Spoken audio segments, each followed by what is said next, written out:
2025. It's 10:37. Welcome to Corporate Talk, which is a weekly radio show right here on Hot 87.7. The show is dedicated to addressing pressing issues, insights, as well as trends within the corporate world. And each week we have a different episode, or we continue with part two of a particular episode, which is what we are doing today. Last week we were discussing boosting engagement in challenging times, all right, leading with purpose.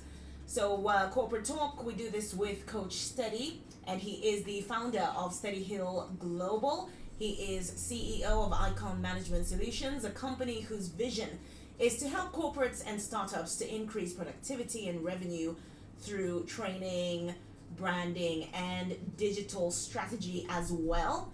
Not yesterday, last week we were joined by Mwene Didi Chileka. We are joined by Mwene today as well. She is a seasoned HR professional with over 15 years of leadership experience across multinational and regional organizations. She is passionate about building people-centered workplaces. Hi Mwene, good morning. Good morning, honey. How are you today? I'm well, thank you. How's the morning?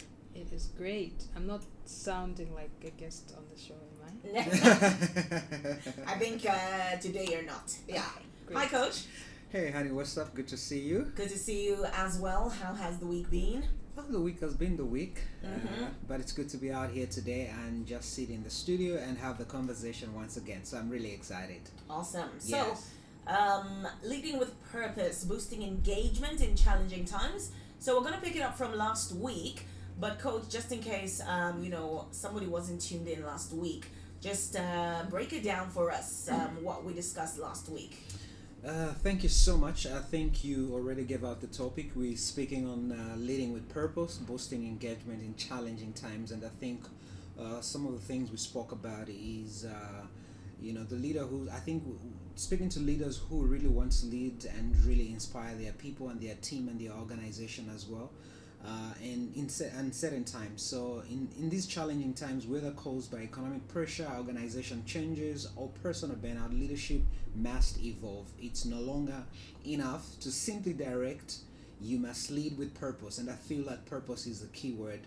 It's one thing just to lead, it's one thing to lead with purpose, and leadership is very key. So when you're leading, I think purpose must be at the core of your leadership. You must be able to understand, if I'm going to lead, I must understand the purpose of the organization, my purpose as a leader, and then also just the purpose of the people that come to an organization. It's very key. That means anchoring your team in meaning, connecting their roles to a bigger mission, and creating a climate where engagement is more than just a buzzword. It's a lifeline. People don't just want to work; they want to matter. And I think Didi, spoke to that.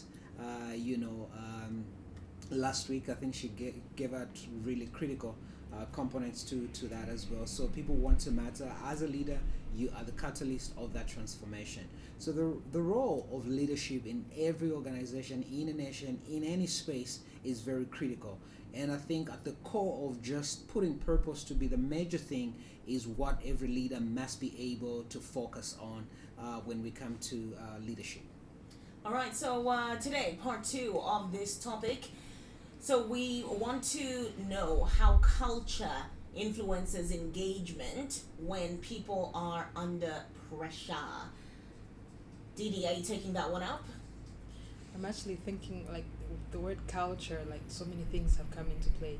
Yeah. You know, when cultural dancers are dancing. This was going on in my mind.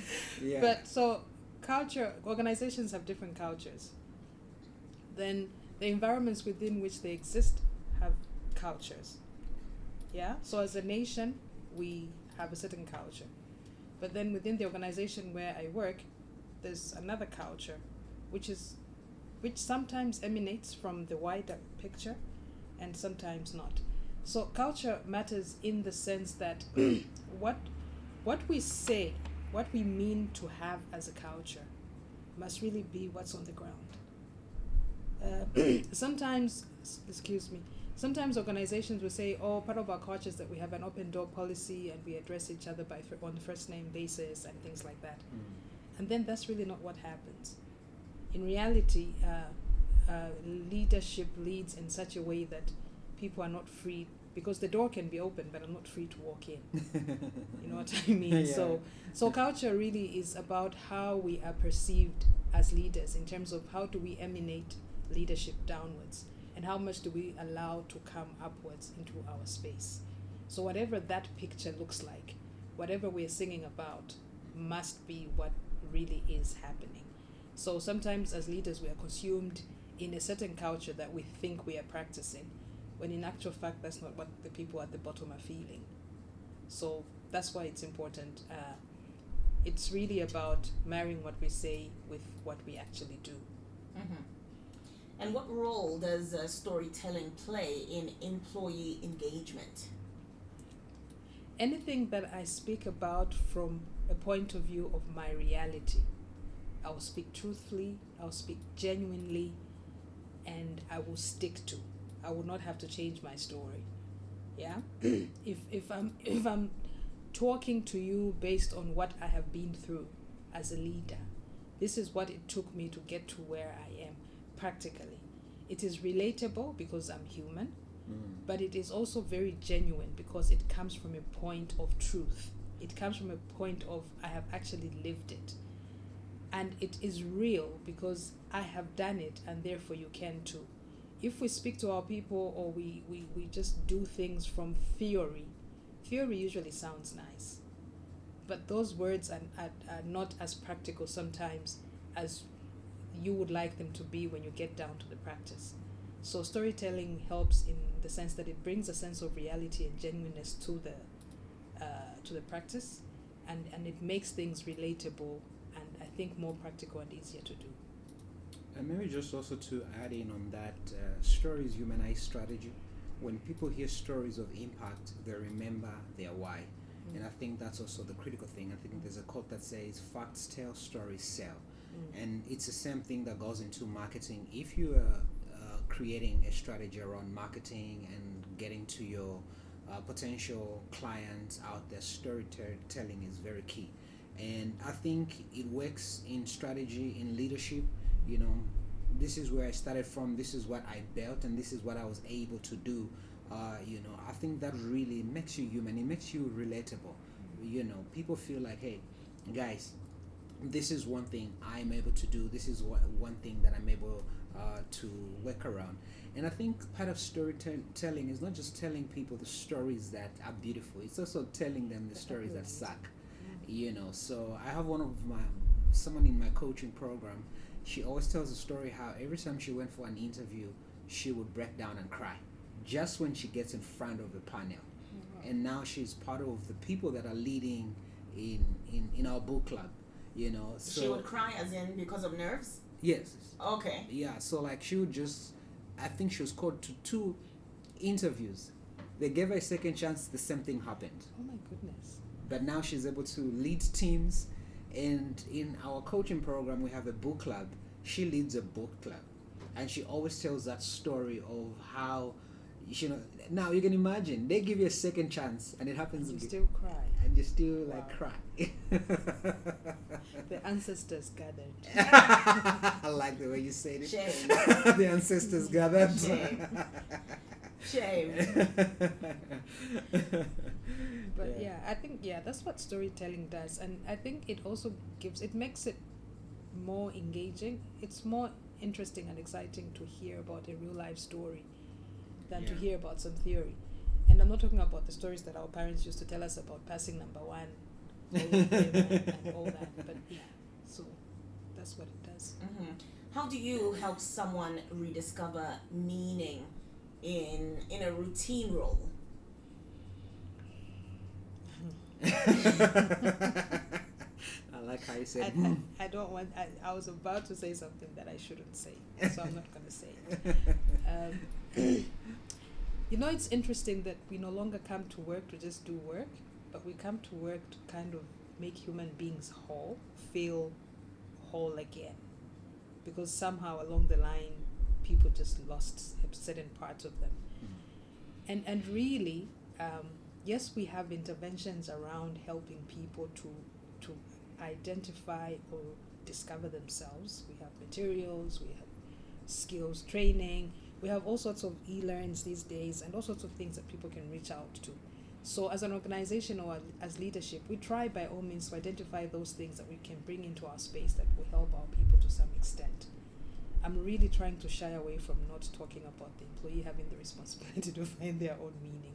But really, as leadership, what is it that matters the most to our people? And depending on what organization you are, I work with accountants, for instance. So what matters to them is things around in the accounting world. So when we do things like invite a guest to honor an event, someone who's like a guru in the accounting world or who has succeeded and that they look up to just come and talk to them about their journey and how it works and give them tips around that. Those things inspire them, and then I hope that they go back home and really think about, okay, this is why I started this and this is why I want to do this. So it's about putting interventions in there that bring back purpose, putting interventions in their journey that make an impact that matters. I feel like I borrowed that line from Deloitte because literally that's what it is. So making an impact that matters. So whatever we do in terms of interventions, for me as a leader, I just don't do things to tick a box. I like to do things for our staff that speak a certain kind of meaning in terms of it must actually mean something. When we walk out of this room, we must have picked up one or two things and changed our perspective of life in some form or matter, one way or the other.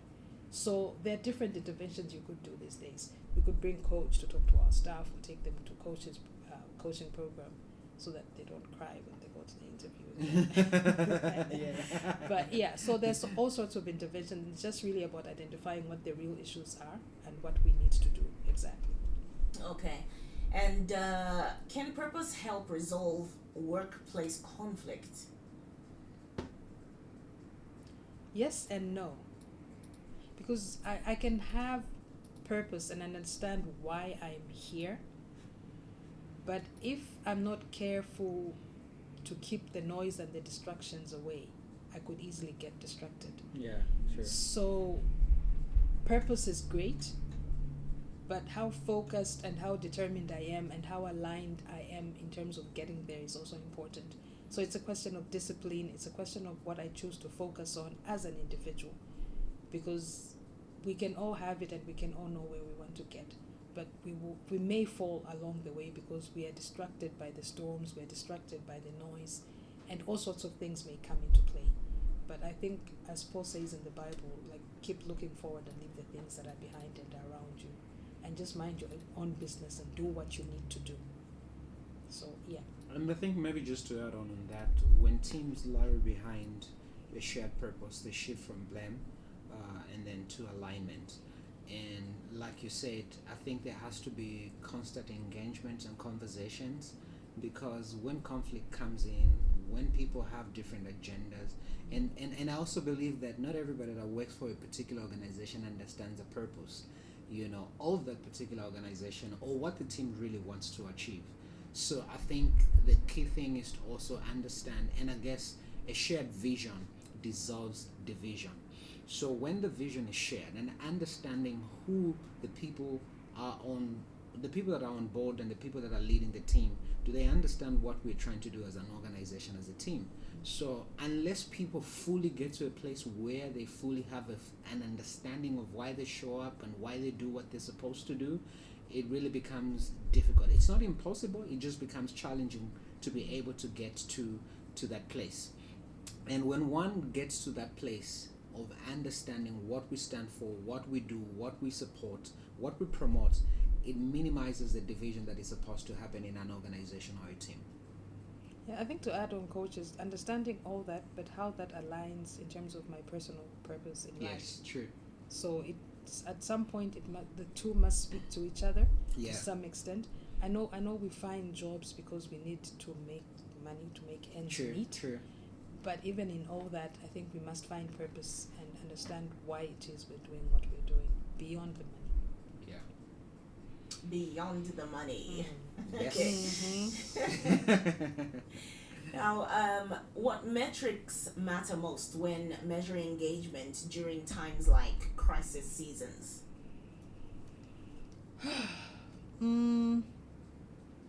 What do we look at? So we would be looking at productivity. Obviously, are we achieving our goals? And but if we are, how efficient are we in achieving the goals? But also in terms of looking at our staff, what sort of how often are we coming to the party? In stress times, we have a lot of I'm not well days, disengaged staff. So we would be looking at how alert we are, how present people are, how engaged they are from the perspective of actually I can be here but not be here. You know what I mean? So not just ticking the box but being alive when I'm here. So we want to just make sure that everyone is okay and is aligned. It's a bit difficult sometimes. I mean, these are very nice things to say, but sometimes when the pressure is on, the pressure is on. So we keep doing things like check-ins to understand how people are doing. Key, I think, for leaders is to ensure that whilst we are checking in personally as well as professionally, we must develop habits of celebrating the progress as opposed to just waiting for the actual win, because that is what keeps us going. And I think the progress actually matters more than the final win, because that's the journey that gets us there, and that's what keeps us engaged and that keeps us moving. Yeah. Now let's talk about middle managers. How do middle managers balance pressure from above as well as fatigue from below? They say everything that goes wrong is from senior management.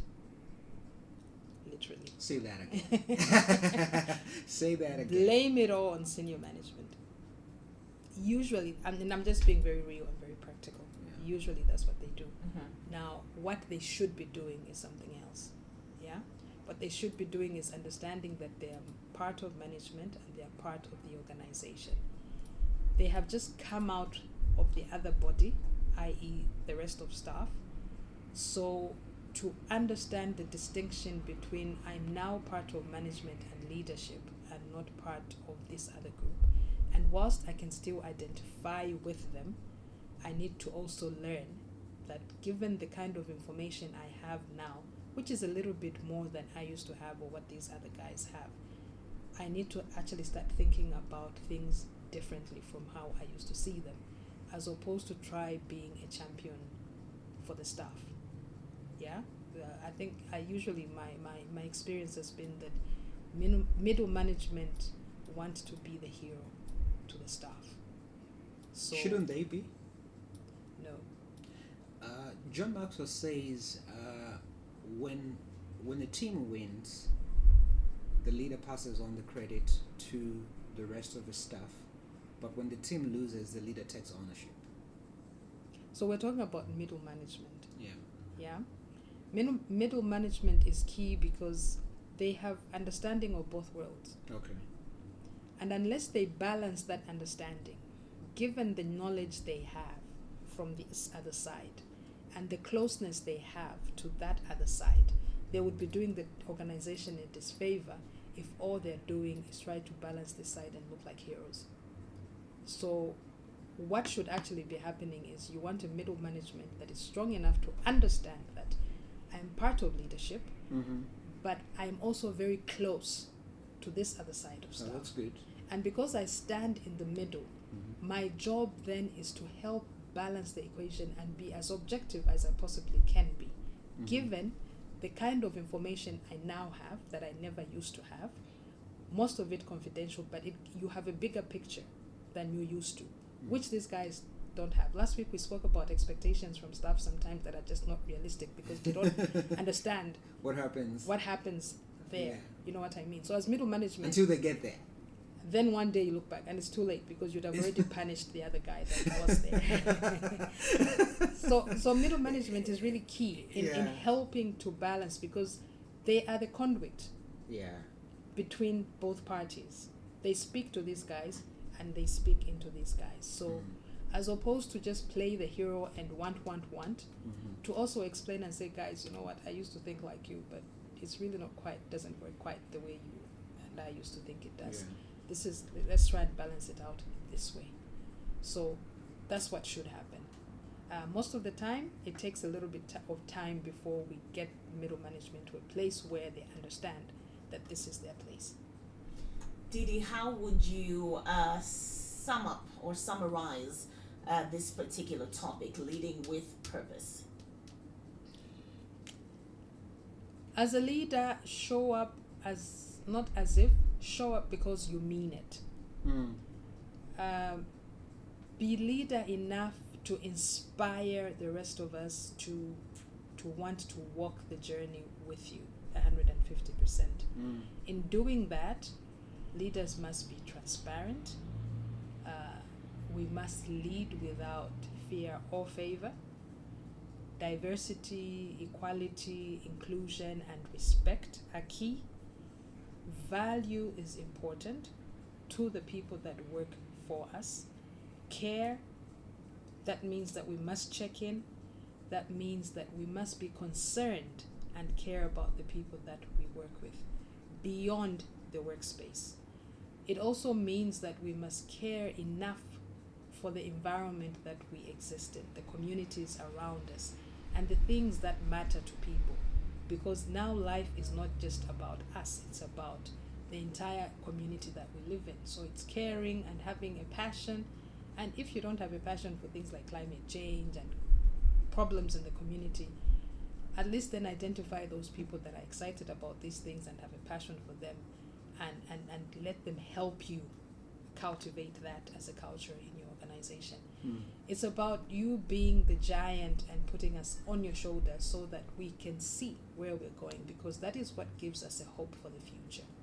It is about you communicating and being transparent and candid with us when we're in the valleys, because that is the point when we need to really dig in deep and understand why we must keep doing this.